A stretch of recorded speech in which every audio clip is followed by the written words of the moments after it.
Hi friends, welcome to HSR events. ఈ రోజు పీతల వేపుడు ఎలా చేసుకోవాలో చూసేద్దాం. అర కేజీ ఆయిల్,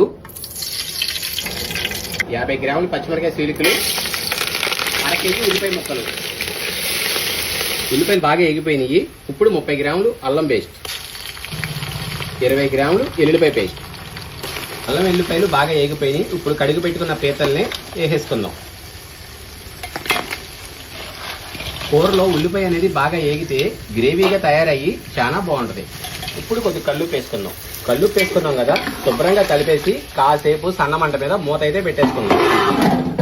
మనం చేసేది 2 కేజీల పీతలో అవి ఉడుకుతున్నాయి. ఇప్పుడు ఒక 1/2 లీటర్ వాటర్ అయితే పోసుకొని ఉడకనిద్దాం. వాటర్ అయితే వేసాం కదా, కదుపుకుంటూ అప్పుడప్పుడు మూత అయితే వేసి తీసుకోవాలి.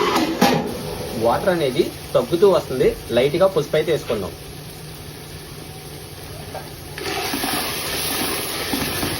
అలాగే రుచికి సరిపడా కారం, లైట్గా గసగసాల పేస్టు, లైట్గా చింతపండు వాటరు,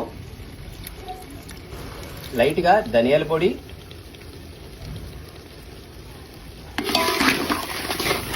ఓన్ గరం మసాలా పొడి. కర్రీ అయితే రెడీ అయిపోయింది. ఇంకా ఫైనల్గా కొత్తిమీర వేసుకొని దింపేసుకుందాం.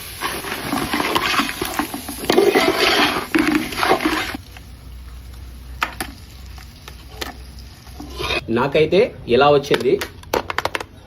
మీరు కూడా ట్రై చేసి మీకు ఎలా వచ్చిందో చిన్న కామెంట్ చేయండి. అలాగే నా వీడియోని లైక్ చేసి నా పేజ్ని అయితే ఫాలో చేయండి.